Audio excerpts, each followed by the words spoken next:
السلام عليكم ورحمة الله وبركاته. بسم الله الرحمن الرحيم نحمده ونصلي على رسوله الكريم أما بعد.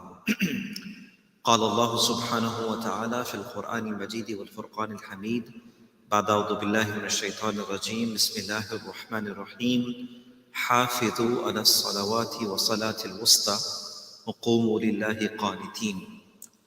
Respected brothers and elders, mothers and sisters in Islam, we ask Allah subhanahu wa ta'ala to keep us in the company of the righteous in this world.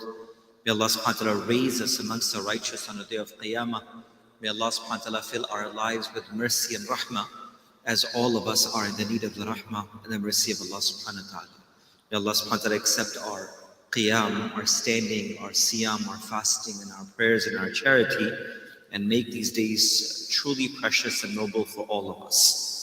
The ayat of the Quran that I recited in front of you is verse number 238. And this is from the second juz of the Quran, the second sipara. And this is also surah number 2 as well, the second surah of the Quran, which is known as Surah Al-Baqarah. As we mentioned yesterday, that Surah Al-Baqarah is the longest surah of the Quran with 286 ayats. So this very particular ayat of the Quran, verse number 238, speaks about a very, very important factor that repeats almost 600 times in the Quran. And that is the importance and punctuality of salah and prayers in our lives. So the ayat of the Quran says, حَافِظُوا عَلَى الصَّلَوَاتِ وَصَلَةِ الْوُسْطَى وَقُومُوا لِلَّهِ قَانِتِينَ. The word hafidhu in Arabic means to become the guardian or the protector of something. So when it comes to salah and prayer, the Quran is not only telling us to make our salah or to pray our salah, but in many places Allah subhanahu wa ta'ala mentions iqamatus salah, establishing of salah, which means when you establish something, you try your utmost to hold it up as well. Right? When you establish something, you want to make sure that it remains there. It does not deteriorate or faint over time.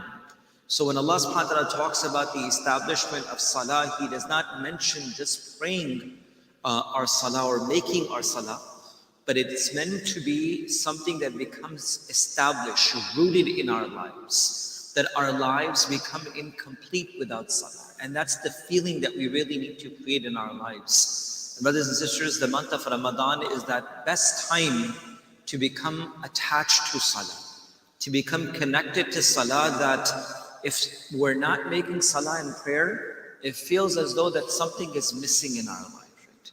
There are many things that we become attached to in our lives. And if we don't have that thing with us, it feels incomplete. You leave your home and you check for a wallet, you check for your keys, and you check for your phone. And if you don't have that, you feel like, oh, I'm not complete. Sometimes you take that drive from the entire block and come back and pick up something that you left, because you feel incomplete. You feel like it's not complete for you, because we have become so attached and used to certain things. So the Quran is not saying to make salah, but the Quran is saying become the utmost guardian and protector of salah. Hafidhu ala salah. Salawat. And another factor that ulama have mentioned, that why does Allah subhanahu wa ta'ala mentions hafidhu? It means that the shaitan will try its best to take you away from salah. Become guardians and protector. Because once you drop the force of salah, then the next attack of shaitan will be our iman. Right? That's why our deen is so beautiful. Ulama have mentioned that it is preserved through multiple channels and ways that Allah protects our iman. So imagine something in the middle of a circle that is truly very precious, and you surround it with multiple, ways of protecting this. So you have one line of defense, and the second line, and the third line, and the fourth line.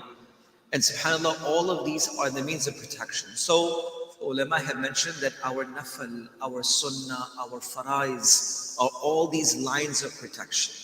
But subhanAllah, imagine a person who prays 5 times a day with salah, with jama'ah in the masjid. Shaitan will never try to work towards making a person leave their salah. It will tell them to leave their nafal, leave sunnah. Oh, it's just sunnah, that's it, na'udhu billah. It's an optional sunnah. It's not even like sunnah emphasized or muakkada. And then slowly work towards the witr, and then slowly towards the fard, and then it attacks the iman of a person. That's why Rasulullah said, if your salah is complete, your entire deen will be complete. And if your salah is not complete, then your entire deen cannot be complete. And that's why Rasulullah said, the first question on the day of Qiyamah will be about your salah. The first question.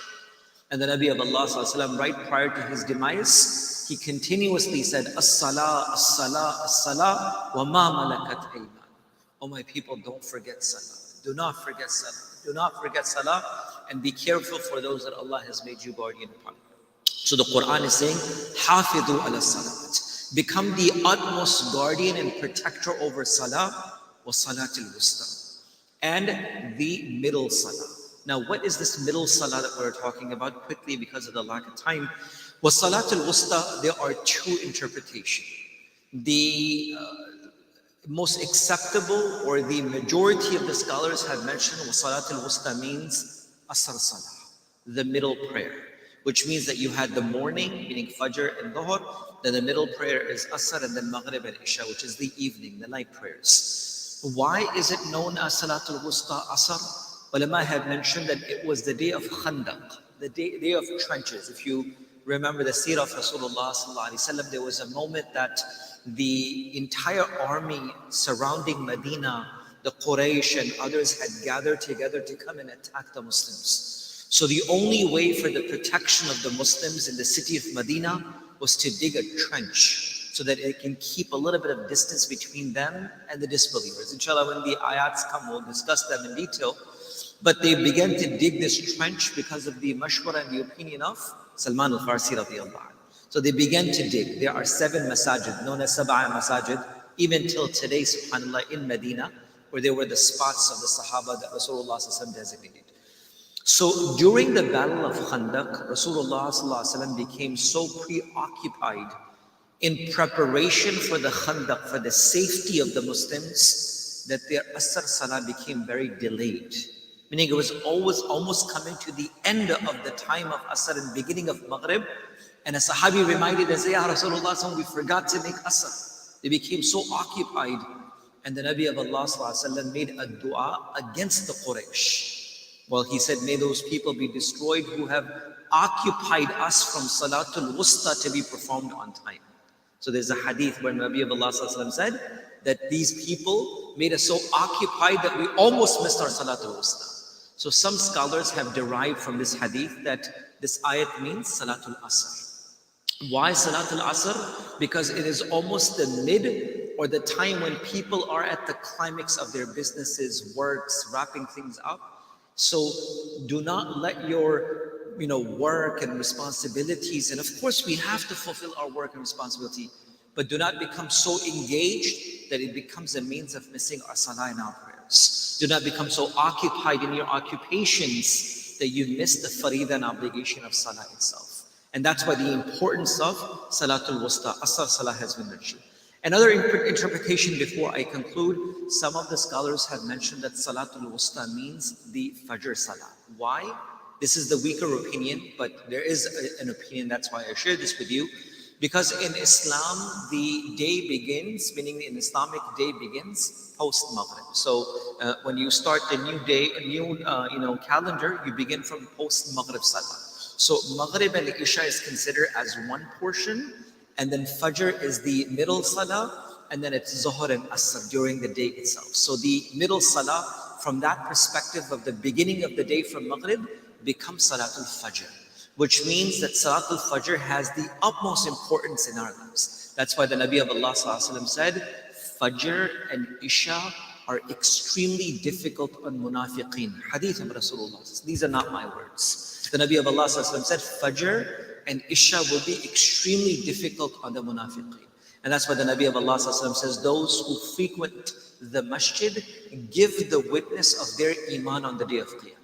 or the people of Iman. If you see someone frequently in the masjid, give a witness that this is a person of Iman, because Allah says that in the Quran as well.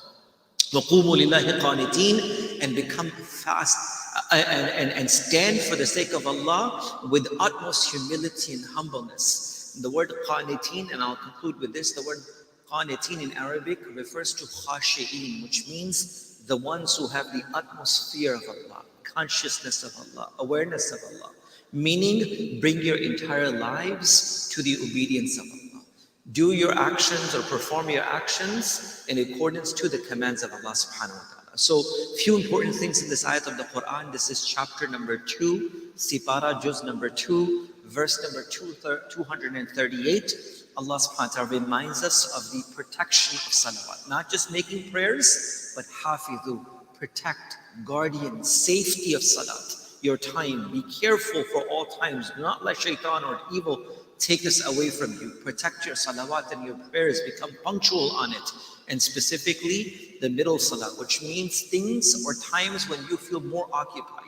Asr salah, or maybe Fajr salah, when shaitan takes us away from us and makes us busy with other responsibilities. وَقُومُوا لِلَّهِ قَانِتِينَ, and stand for the sake of Allah, or become steadfast for the sake of Allah with the utmost acceptance, with the utmost humility, and with utmost humbleness. May Allah allow us to practice whatever good has been shared, inshallah. Subhanallah wa bihamdihi, subhanaka wa bihamdik, nashhadu an la ilaha illa anta, nastaghfiruka.